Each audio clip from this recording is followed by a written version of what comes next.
Well, hello everybody, and today we're going to discuss eyewitness accounts and how reliable are they. We're going to concentrate on three particular eyewitnesses.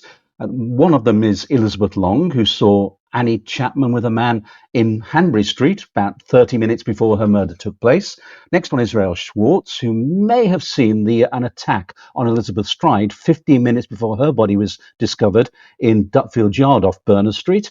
And the final one we'll discuss we'll discuss Joseph Lavender and several others who saw Catherine Eddowes outside Mitre Square with a man 10 or so minutes before her murder took place. And to discuss it, I'm joined by a friend of the channel, Mike Hawley. So, hello, Mike. Hello, how are you doing, Richard? Not bad at all. How's things with you? Great.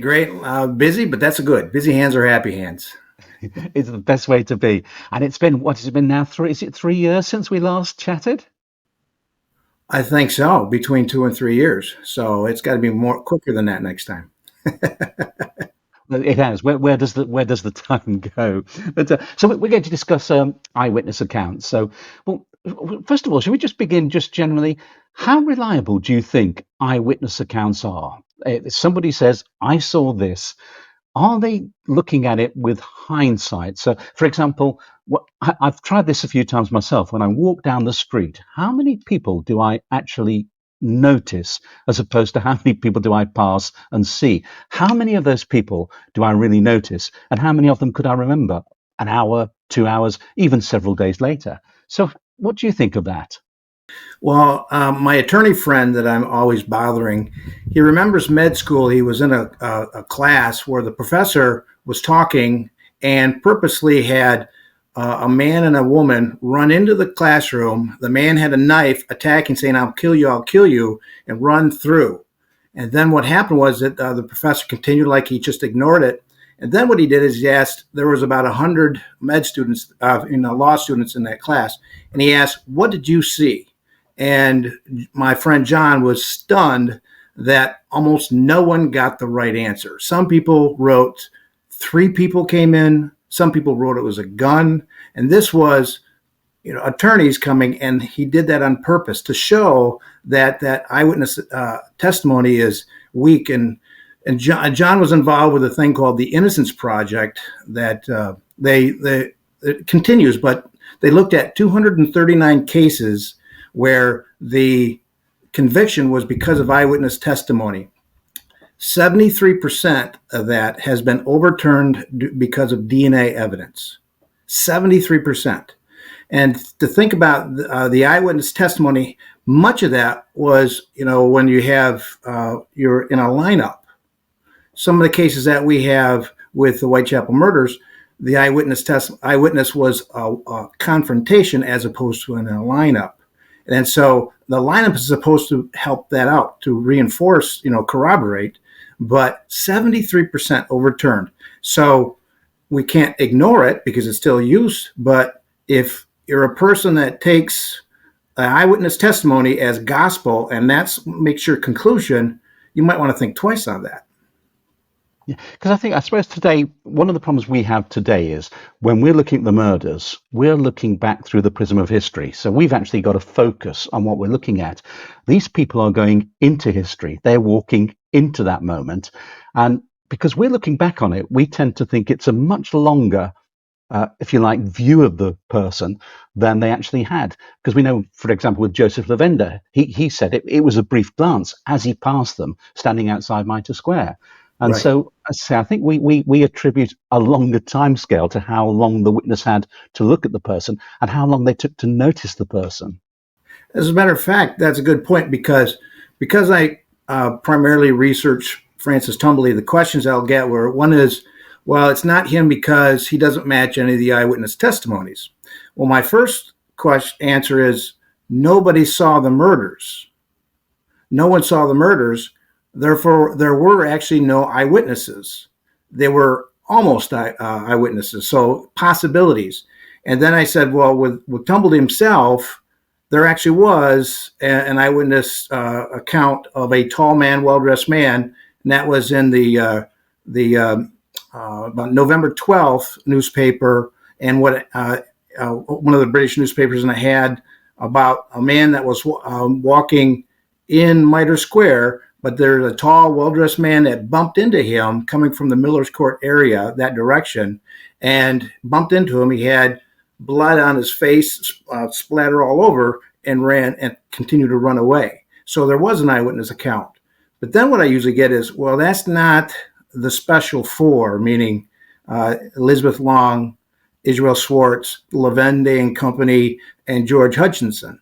Well, so that caused me to do a lot of research on that, and there's more to the story to every single one of those. And then so that's one of the things I'd like to talk. But what happened is I looked, and I may be biased, but when you look at, let's say, for example, the contemporary police officials, even Anderson, they did not accept it as gospel at the time. It was not ascertained fact, because even in his late October report to Home Office, he said there was not any bit of evidence, no evidence whatsoever yet.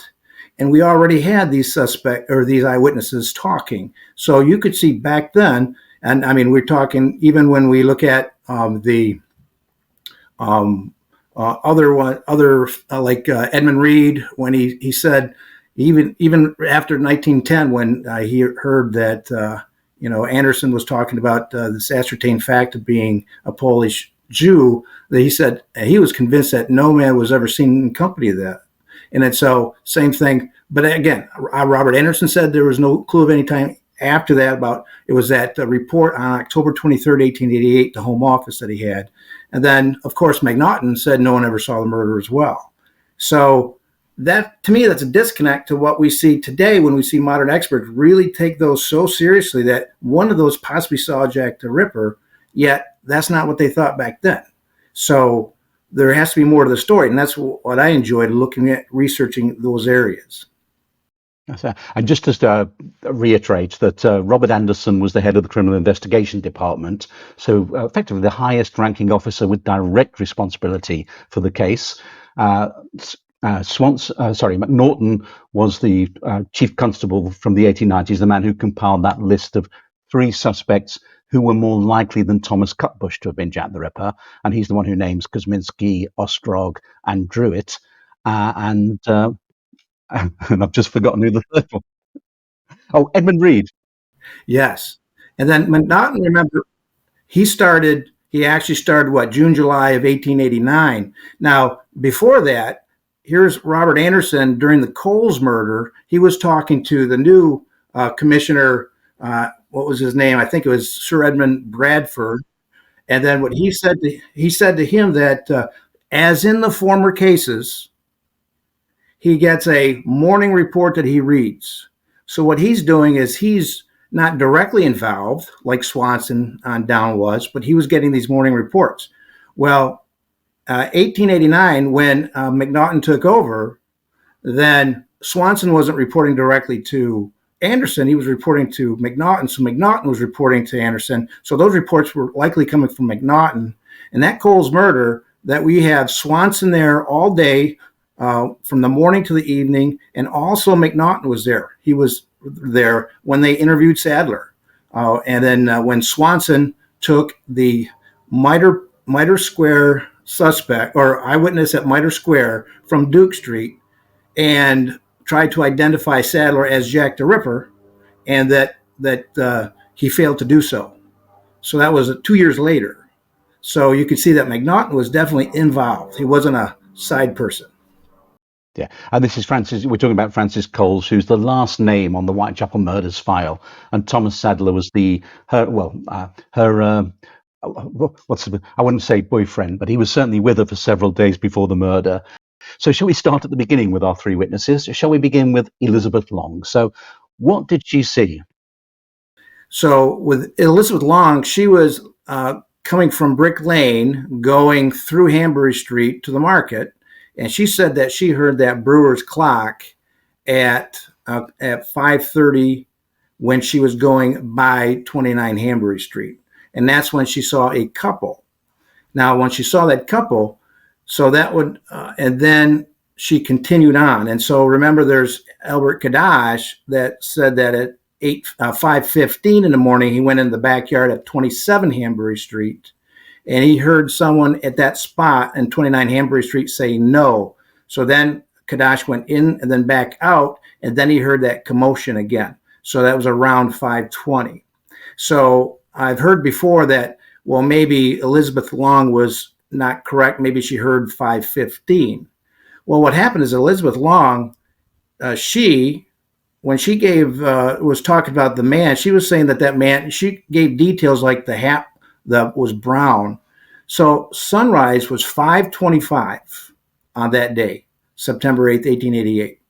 So if it was true that it was 5:30, that's what she said, she would be able to see them in better detail. But what some experts are saying is to match it up with Albert Kadash seeing it at 5:20 or hearing that noise at 5:20, then she was mistaken. It would have been darker, much darker. And I'm not sure if she would have seen anything that had a brown hat or something like that. But what happened is then when Albert Kadash, he left, but 27 Hanbury Street is on the commercial road side as opposed to the other side. So he would have just left and turned right. He may not even looked left to see if there was a couple there. So my contention is Elizabeth Long, she told them, she said that they asked her, have you ever seen any people there? And she said it was common. She said she always saw a couple at that location. And it wasn't in front. I mean, the assumption, when I hear people say that the couple was right in front of the door of 29 Hanbury Street, but that door, when you see the picture, is on the left-hand side. And she said that the couple was a couple yards towards where she came from. So what's that street? So, and then another report said that they were next to the shutters. So that's almost between 29 and 31 Hanbury Street. So they were not exactly right at that spot. So they were a little bit to the right, and it was commonplace for there would be couples to be there.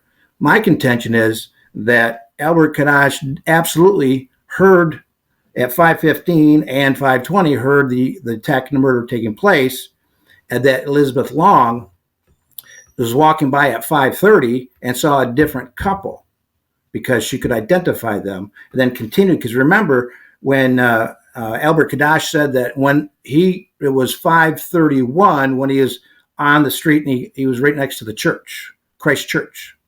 So they would not have even seen each other.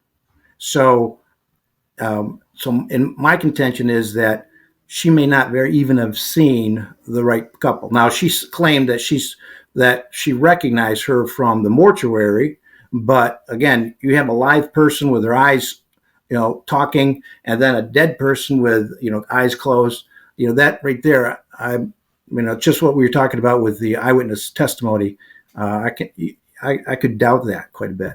And of course, she did say, didn't she, that because the coroner was a bit dubious about why weren't you more suspicious of seeing a couple out at that time of the morning, and she almost, well, not snapped at him, but almost laughed at him, saying, "Well, I see couples out there all the time," so it wasn't any surprise to her. Exactly. And then also, I mean, her life was always go to the marketplace. So usually I'm convinced that she knew what time it was when she's going to the marketplace and when she leaves home every morning. That was just kind of a pattern. So I'm convinced that she knew, and she even said she was convinced that it was the 5:30 clock at the brewer's clock. So I'm convinced that she did not see the right person. She saw somebody, but while she saw it, Jack the Ripper was murdering Annie Chapman. Do you think so? Do you think with Kadosh? Do you think his timing is reliable? Do you think he might have got the timings wrong? Well, think about it. Both of them, they're both doing their thing, going to work. I think they're both know what time it is. Kind of like when you're waking up every morning doing the same thing. That he didn't say that he was late. Kind of like, I think when we talk about Charles Cross saying that he was late when he left. But in this case, he didn't say anything about it. He just said that it was 5:15 when he did this. So could it be? Well, again, this is, it could be. and absolutely, and maybe she did see the Jack the Ripper with Annie Chapman, but to me the evidence shows to the contrary, that if you accept that Elizabeth Long was dead accurate, you have to accept that Elizabeth Long was dead wrong with her assessment of that clock. So, or she's correct all the way through. So is Albert Kadash. They're all both correct. I mean, and that both Elizabeth Long knew it was 5:30. Albert Kadash knew it was 5:15, 5:20. That is absolutely okay. We can accept that they know what they're doing every morning, because they do every Monday through Saturday. So one way is you have to accept that they're wrong at certain spots twice with both of them, or the other one is they're correct all the way through. And it's just that she just saw the wrong people. And now remember that when you look at the police officials, you don't hear about Elizabeth Long anymore. You don't hear about Anderson talking about Elizabeth Long, or you hear about. I mean, again, when you hear the other police officials say that nobody ever saw the murderer. So in this case, they didn't embrace Elizabeth Long's testimony like lots of people today do. And of course, the other thing about seeing someone at the mortuary is, I mean, I've had the experience of this myself when I've been to visit someone in a funeral home, and it doesn't look like the same person. And this is someone I'd known well all my life, actually, but it just didn't look. I thought that's not her. Yeah. So again, I could be completely wrong, but I'm just looking at, well, what if we assume that everybody was accurate in their timing? Then it does kind of fit that they just saw the wrong people, so. And of course, Elizabeth Long, she didn't see the face of the man, did she? So she only heard him say to the woman, "Will you?" Right. And then that he was a foreigner, and I think that's usually that term meant Jewish back then. And then, but she did say his face was dark, and so that would be another thing where it's got to be light enough to realize his face is dark, because if it's dark out, everybody's face is dark. And also, when you look at the MO of Jack the Ripper, we're talking silence. It was stealth mode all the way through. I mean, with Mrs. Green and Mr. Perkins, with the Nichols murder, they heard nothing. And so with Annie Chapman, John Davis, he and the missus heard nothing. And then even Mrs. Mortimer, when we're talking about Elizabeth Stride and James Brown, that eyewitness testimony there, they heard nothing. And James Brown heard the police right after that. And so it's like the MO of Jack the Ripper was stealth. And Elizabeth Long said that they were talking loudly, so which doesn't match what Jack the Ripper would have been doing. And so in this case, it would be darkness. And so if 5:25 was sunrise, to me, he's working before 5:25. And that's what would have happened if it was 5:15. Oh, and then think about this, is that person, whoever was there, took the uterus with him. So when he's going down the street, if he gets stopped by the police, that right there is absolute conviction. Meaning, oh, I got bloody because I work at a slaughterhouse or something like this. I cut myself. What's the uterus? So this person. So right there, stealth is priority here. And of course, this is the thing, isn't it? Because I mean, taking it that if Kadash did hear the murder taking place in the yard, and Elizabeth Long's walking past at 5:30, well, that means that he's actually in the area as it's getting light and as people are starting to move through that street. So that's quite cool and calculating.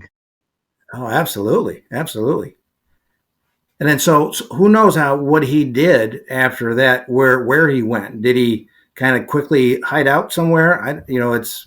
It's amazing what happened. As in, every time stealth mode, nobody sees a thing or hears a thing. It's really, to me, that's impressive. That stealth mode of this killer. And of course, Elizabeth Long, I mean, in the greater scheme of things, her test or what she sees isn't that important, because unless, of course, there's going to be an ID parade and she's able to say, yeah, that's the man I saw. But aside from that, she's important. She might establish a time that she was still alive at, she might not. Yeah. But as I say, in the greater scheme of things, it's not that important. But our next witness is important because he may well have seen the early stages of a Jack the Ripper murder.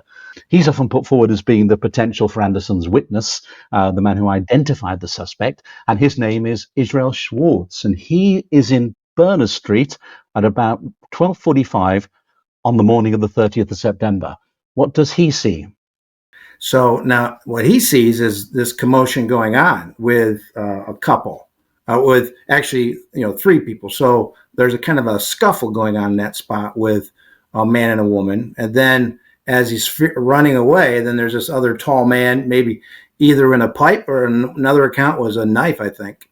But a few interesting things about that is when he saw that is when he's looking, that man that was attacking, I think it was the man that was attacking in most cases, accounts, is looked that way and said, "Hey, Lipsky."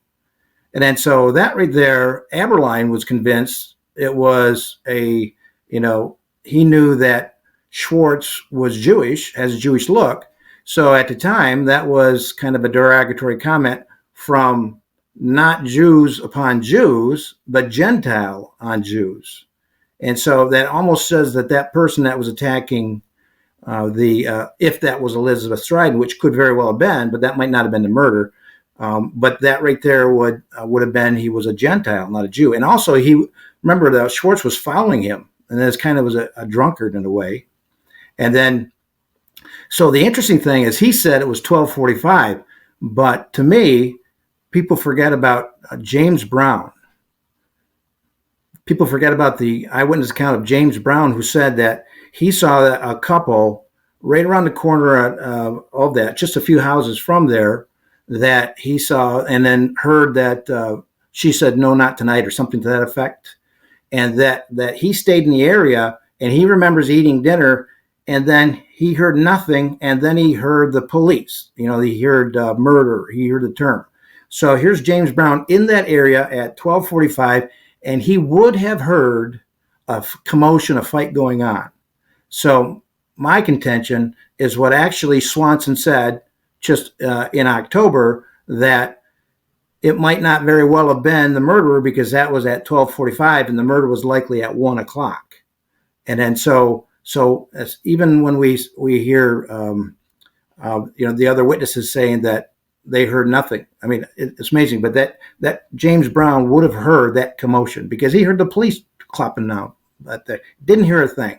So my point is that Schwarz, that clearly happened, could very well have been Elizabeth Stride, but it was probably 22 or not quarter to, and that happened. And here's James Brown listening to this lady that's already ruffled and says, "No, not tonight." That could have very well have been Elizabeth Stride that just experienced this attack by this drunk guy.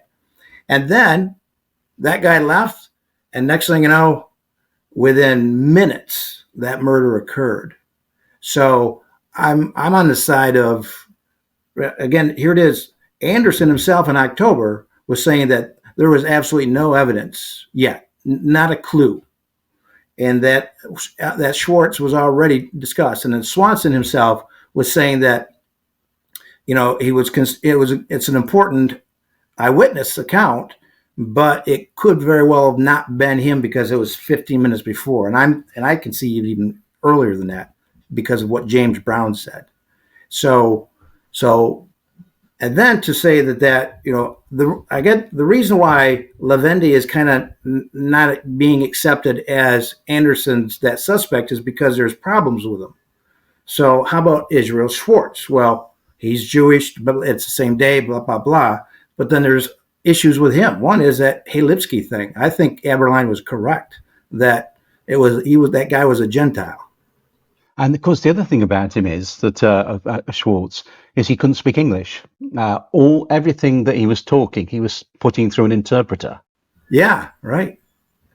And I find Berners Street quite fascinating because of the number of witnesses that saw that or supposedly saw Elizabeth Stride, and there's a lot of I've always had I've always had a bit of trouble with Louis Diemschutz and his timings. He says as he comes past, he times the arrival in the yard at 1 o'clock because he's just come past the clock in the shop window at the top of Berner Street. So he's got that timing from there. Comes into the yard, Okay. and I think the doctor's on the scene. Certainly by 1:10, the doctor's come to the scene. Uh, but in this time, so that gives us a window. If it was 1 o'clock, it's a window of 10 minutes. So what Team Schutz has done is he's come into the yard at 1 o'clock. Yeah. He's seen something on the ground. He's leant forward and prodded it. It hasn't moved. So he's jumped down and struck the match, found it was a woman. And then he's decided it's his wife and she must be drunk. So he goes into the club to check on his wife, finds his wife in the kitchen, Yeah. then goes to the other club members and says, there's a woman down in the yard. She's dead or she's drunk. I'm not certain which. They go down with lights or candles, or they light match. They see the blood, realize that it's a murder. And then several of them go running off to find the police. And they bring the police to the scene, who then go to fetch the doctor. And my problem with that's always been, did all that happen in 10 minutes? Yeah. Right. Then Mrs. Mortimer, she heard something right around that time. I mean, I'm still amazed at how silent this guy operated, too. So And it really is. So reliability of Schwarz. I mean, do you think that Schwarz actually saw the early stages of the murder? I don't. I can easily see that he saw Stride, but with someone else. This because Schwarz. I mean, if you look at the account, it's like he's almost following that. That guy was coming into Berner Street about the same time, and then I see the serial killer Jack the Ripper more stealthy than that. Wouldn't be walking drunk and then doing something. I mean, he was so efficient at what he was doing. So I think he very well could have seen Elizabeth Stride, but it was with somebody else. And that little commotion, and then as he left, so did she. Kind of moved, and apparently James Brown may have seen Stride with some other man right around that corner when he heard her say, "No, not tonight." Because if a sex worker say, "No, not tonight," she's upset. Do you think that when this happens, so when Israel Schwarz is seeing the attack on the woman, and then obviously there's a man across the road, someone shouts Lipsky, Schwarz tries to move past them, and then the man begins to follow him. So he runs and gets down to the railway arch where the man stops following him. Do you think that at that time, the Ripper was hiding, maybe watching all this? That I think that the Ripper was around when when James Brown saw this probably Stride talking to this other man. And I think he was waiting for it. I think she went back on Berner Street because I think it was, what's it called, Fairclaw that she was on? Fairclough Street, yeah. Yep. And then went back on Berner Street because it was right there at that spot. I think he was in waiting right then. Did he see that first part? Well, that was 15 minutes before. That one, I don't know. Could be. Because the amazing thing about Berner Street is everyone's so busy. I mean, nobody seems to have spent any time indoors on that night. Yeah, right. So, yeah. And then to make it, then if it truly was the killer, and I know a lot of experts don't think that was even a Jack the Ripper murder, but if it was, he made his way, to Aldgate and to accomplish another task within the hour. I'm always fascinated to ask people this. Do you think it was a Jack the Ripper murder? So for me, I think it still very well could have been, yes, because I think he would have been, because clear sign of interruption. Just like to me, I think Polly Nichols, if Polly Nichols was not interrupted, she would look like Annie Chapman.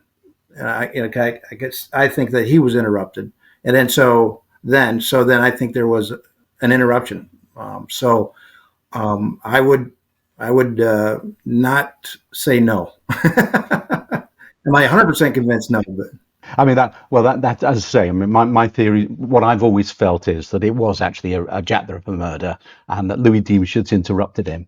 As I say, I'm not certain on the exact.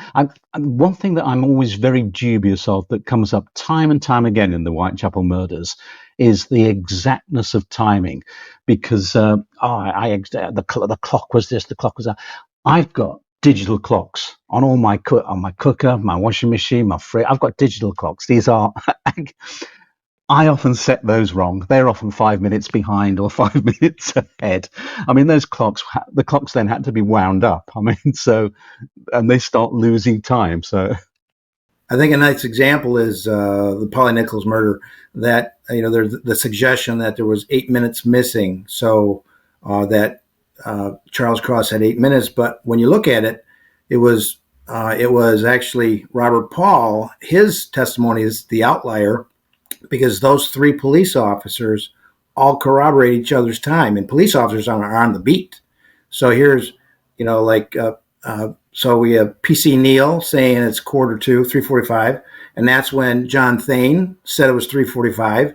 And then here's Misen saying that these two people came up to him at one time. It said 20 minutes to, but then it says 3:45, and then so all those police officers who need to know what the time is because they're on the beat corroborate with, here's Charles Cross saying he left around 3:30, and so that meant 7-8 minute walk, that he would have been there about 3:40. Everything corroborates. The only thing that doesn't would be, that. So it's like, so that timing thing, if you find one, you kind of embrace that, but you got to kind of take the picture of all of that.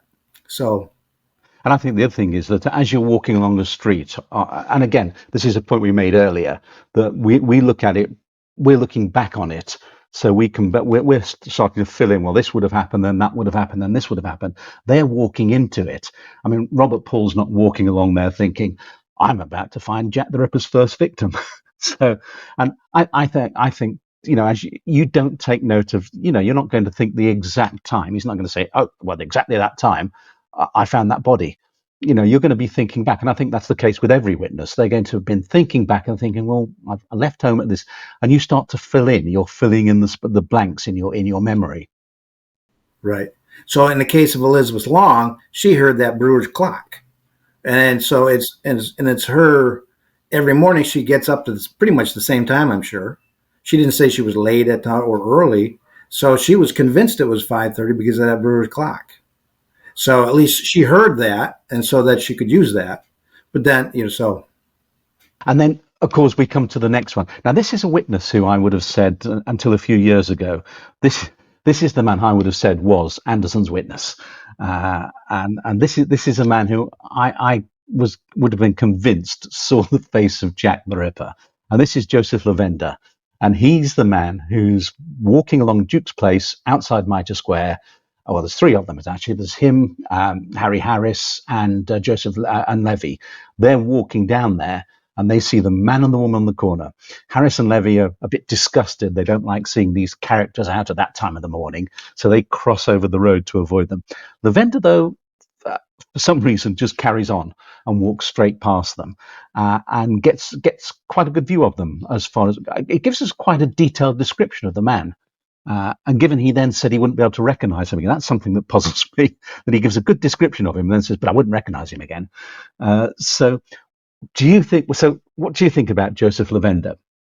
I think he absolutely is Anderson's witness because of what happened with 2 years later, February 1891, with the Coles murder.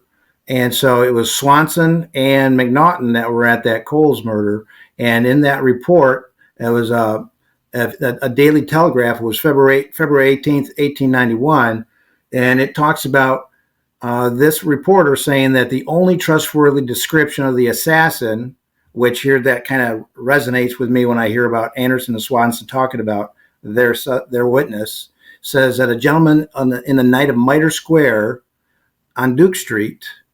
And so Swanson used that guy and tried to identify confrontationally, not in a lineup, Sadler as Jack the Ripper.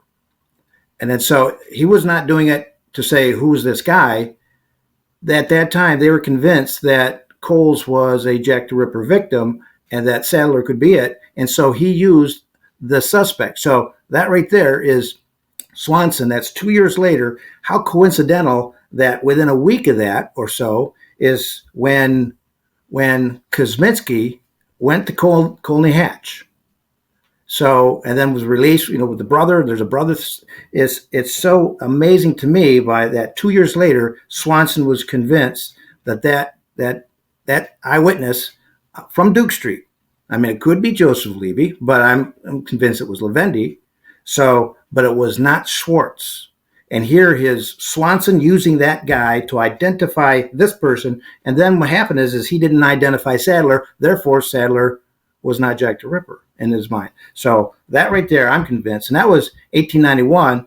And then it was, again, the first time we hear of Kosminski is with the McNaughton Memorandum, but it was actually 1895 when Major Arthur Griffith told us that Anderson had a pet theory, basically the Polish Jew theory he was talking about. And so that was 1895, and it was before that. So here it is. We're looking at, I think, Anderson was not convinced. Now, remember what Anderson said, though. He said that he was convinced that it was a local Jew because of the October, when that October, what do they call it, where the police went door to door. And because of that, he was convinced that it was a Polish Jew or a local Jew. So now we have Anderson already convinced it's a local Jew. Then by the time we get McNaughton's now involved, after July 1889, McNaughton and Swanson are there interviewing using Lendi. It had to have been Lendi for that. So it was 1895 that his close friend, Anderson's close friend, Major Arthur Griffiths, said that Anderson, had that is perfectly plausible theory that it was a homicidal maniac, and his hideous career was cut short by committal to an asylum. And then so the bummer thing is then Arthur Griffiths embraced McNaughton's suspect after that. So that's difficult for, let's say, those that embrace Kosminski, is that why did Arthur Griffith, who heard both Anderson personally and McNaughton personally, and Arthur Griffith went to the side of, McNaughton, but he was close friends with Anderson as they discussed that. So I see that suspect, Anderson's witness, was had to have been, here it is, February that Lendi, and then here it is, a week later, Kosminski goes into the Colney Hatch. I think it's right. That Kosminski is Aaron Kosminski, and that it was Lendi. So because of that evidence, I mean, that's just shocking. Now, of course, I didn't come up with that. That was Stuart Evans and Don Rumbelow in Scotland Yard Investigates. They go into those details, but we all forget about some of these experts have really gotten into detail. So it's good to reread some of this. So the one thing that's always puzzled me about the vendor is that, I mean, did they? Do you know if they lived in separate places? Obviously, lived in separate houses. But if they're walking home together and Harris and Levy cross over the road, but Lavender carries on, do you think they met up? They came back together again after they passed them, or do we know? So they left about that bar around 1:30, and they claimed that they were near that couple that was on the corner of Duke Street and then that church passage right there at around 5 minutes later, 1:34, 1:35. So, and then as they go by, they admit, Lendi admits that he did not see them go in. There was one modern expert that said, well, the only reason why a couple would be there is to go into that church passage. That's not true because it was dark. What was at that corner, and the Daily Telegraph has a beautiful picture of this, that there was that lamp. There was a lamp right there. So this couple was clearly a a sex worker. They used that lamp to communicate. That's why they're at that spot. And think about this. P.C. Harvey was there 5 minutes later, 1:40. So, And then what happens is Harvey goes into that church passage. Now, everybody talks about PC Harvey coming in and it's too dark to see anything. Well, think of the reverse. Now, remember, PC Watkins said that he was in Mitre Square at 1:30 a.m. And then he was specific. The city police, their routes, their beats are 15 minutes beats, not the 30-minute beats, that he was back at 1:44. And so he saw the mutilated body at 1:44. PC Harvey said he went in there at 1:40. Well, if you were Jack the Ripper, and if you look at that picture, where the murder site is, you can see right through that church passage all the way to Duke Street. Where the light is, here it is, Jack the Ripper doing his business, sees a police officer walking down Church Street towards him. That right there is clearly the time that that he left, because we know that he wasn't there with Eddowes at 1:30 because Watkins was there. But then at 1:40, here's this PC Harvey walking towards him. He had no idea Harvey was going to stop at that spot. That's probably when he left, because 4 minutes later, PC Watkins sees nothing. So one of the things, though, that another expert talks about is these PCs realize they actually sometimes walk their beat backwards because they knew that sex workers and also the hoodlums or whatever were watching their beat. So when they knew that PC Watkins was gone, that's when they would go in. If you were that couple that were at the corner of Duke Street Church Passage, that sex worker right there knew the location of Aldgate, would have known that's PC Harvey's location, not Watkins. And so when they were there, here comes PC Harvey walking down Duke Street. That's probably when they left. And so there's a report. Remember that McNaughton in the not the official memorandum, but the memoranda to his daughter, in the Aberconway version, he said when he says that nobody ever saw the murderer, possibly that city police officer that had a beat near Mitre Square. And so here we have a report of a city police officer on Aldgate, right off of Mitre Street, seeing who he believed was that person he saw in the mortuary, Catherine Eddowes. So to me, what would happen is if you're in the city of the city of London, you know that the beat is 15 minutes. You're clearly going to watch when that PC leaves Mitre Square and then sneak out behind in there. So I'm convinced that Catherine Eddowes, well, here it is, the McNaughton memorandum. Here's the McNaughton believe that the killer met Eddowes at Mitre Square. So, but whatever happens, I think Eddowes went into that Mitre Square right behind PC Watkins. And so that's when the business started. So I'm convinced that and also that's 140 feet from where Lendi saw that couple. Here it is, 1:35-ish. They haven't gone in yet. And then they're going to stroll down there to the murder site. And that murder site, remember the coroner said that, the kidney was taken, but it had to have been from somebody that had a little bit of anatomical knowledge because there's a membrane covering that. So they would have had to have been after the kidney to get that kidney. It wasn't like they were just mutilating for the fun of mutilating, playing with organs and stuff. I mean, they took the uterus, but they had to get through that membrane to get that kidney.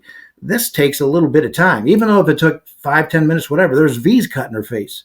So to me, it's more than that would have happened with PC Harvey, because PC Harvey was walking right there. He would have seen PC Harvey.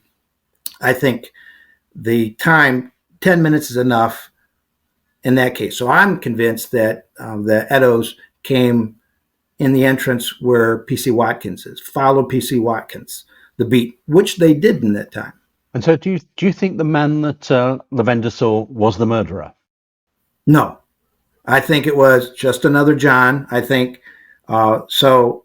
I'm convinced that that's not, just because of timing, and also it doesn't conform to how these sex workers knew how to where the beats were, because that's what their business was. They had to know these beats were every 15 minutes, and so that Duke Street was not in the same beat as Mitre Square. Watkins had Mitre Square. Harvey had that part there. So I think that woman, if she was concerned about anything, she would have been concerned about PC Harvey. and was because when Precinct Harvey got there, there was nobody there. That's just 5 minutes after the Lendi and company saw her like that. So they're thinking that she went inside, but but that's where PC Harvey went into and saw nothing. But I still thinking about that. Just think about it. You're Jack the Ripper doing your business. One of the things is MO is not to get caught. So, and here it is. He's going to be running the streets with these organs again. So he's got to do this in the stealth mode, and it was silent. And again, we have, that those people in Mitre Square heard nothing. This was complete silence again. That is, to me, it's just amazing that that silence. Was it that George Morris? He was the watchman there, and he made a comment about that it was just silence, and so I can just see that happening. Wasn't it? He said, only the other day I was saying to somebody, I wish the murderer would come around here and I'd really give him a good going over and see to. And then he said, well, he has been round. I was completely unaware of it. Yeah, right. Yeah. So do you think anybody saw Jack the Ripper? Because obviously we've got lots and lots of witnesses. We've got George Hutchinson. We've got Caroline Maxwell seeing a man with Mary Kelly outside the pub. We've got. Do you think any of these witnesses, and of course with Elizabeth Stride in Berners Street, we've got lots and lots of witnesses. Well, not lots and lots, but we've got a fair few witnesses, from the chaps who saw her outside the Bricklayer's Arms with a man. We've got the witnesses in Berners Street. We even got a police officer who claimed he saw her. So do you think any of these people actually saw her or saw the victims with Jack the Ripper? Or do you think it was just that they saw them with somebody and then the Ripper came in a few seconds, few minutes or whatever later? Right. As in, so again, that MO, when you look at from the Nichols, Chapman, Stride, and Eddowes murders, even with even though it was indoors, the next murder, but all of them, just the amazement of all those witnesses that did not hear a thing. Even in the factory right across the street from Nichols, the watchman didn't hear a thing. To me, that tells me that killer, that's his MO, to be silent and to be like loud, like Israel Schwarz that saw that guy very loud. That wouldn't have been Jack the Ripper being loud like that, or Elizabeth Long seeing them talking loudly. I see possibly that there was a bunch of chances that the killer was going to do something, but somebody saw him, so then he decided not to. I bet that happened quite a bit. So, but we don't know because we don't have that. I mean, nothing happened. That was, happenstance. So I think he felt that the timing was right. That again, just think if you're with a sex worker that knew how to follow Watkins. So he knew that he had 15 minutes at least. Then Harvey screwed it up because he had come in at 1:40. But so I see that if they did, that would have been just like I remember you even talking about that. There were so many people had blood on their stains because of the slaughterhouses all over. Not too many Carmen had that, but others would. Well, exactly. So many slaughterhouses, and of course, Mitre Square was just close to Butcher's Row on Aldgate High Street. So there's lots of butchers, lots of slaughtermen. And of course, the thing to remember is that there's no refrigeration in those days, so meat was killed as close to when it was going to be eaten, or animals, sorry, were killed as close to when the meat was going to be eaten. So they were working through the night. Right. You get all these slaughterhouses men working through the night, and of course, just walking down the high street with bloodstains. I'm a slaughterman, and the policeman go, "Oh, all right, off you go then." Here's a man walking the streets with organs. Those organs. It's like DNA today. It's like that's an absolute. Oh, that woman died with doesn't have a uterus, and you have hers. You got to be the killer. So just think that takes that's brazen, but it's like. So he's doing that. So he does have that. So the idea when Dr. Bond said that the only object was mutilation, well, then why would you carry something that could cause you, to be, immediately you were going to be convicted of it. So, yeah. So if you look, I always like to look at the modern day serial killers, and some of the researchers that talk about any of the modern day serial killers that take organs. And almost always there's cannibalism involved. And so, do you remember the From Hell letter saying he tasted some of that kidney? It kind of conforms to that. So, but also they said this: rarely, if ever, was there one motive. Like Jeffrey Dahmer, there was more than one motive. So what Dr. Bond was saying, it couldn't have been this motive because it was the only motive was just mutilation, because that was kind of the mutilation for sexual reasons, whatever. But today they see that these kind of killers have multiple motives. So both of them could have been right, so that it could very well have been organs because of the purpose. And that's why I love the research Tumbly, because here it is. He's connected to the very organs that Jack the Ripper took. Nothing else, those very organs. And so that's why it's so fun when we meet again and talk about what happened in the U.S. Even Aberline talks about that there were U.S. murders. Now Aberline is connecting it to someone else, but he said that Scotland Yard knew about U.S. murders. So that's interesting. We didn't know about that. So back to that basic question. So of all the witnesses, you think nobody actually saw the face of Jack the Ripper? I don't.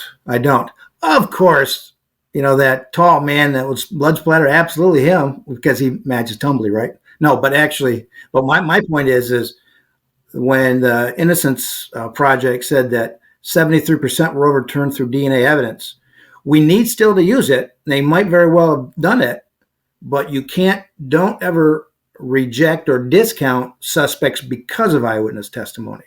Eyewitness testimony still need to be used.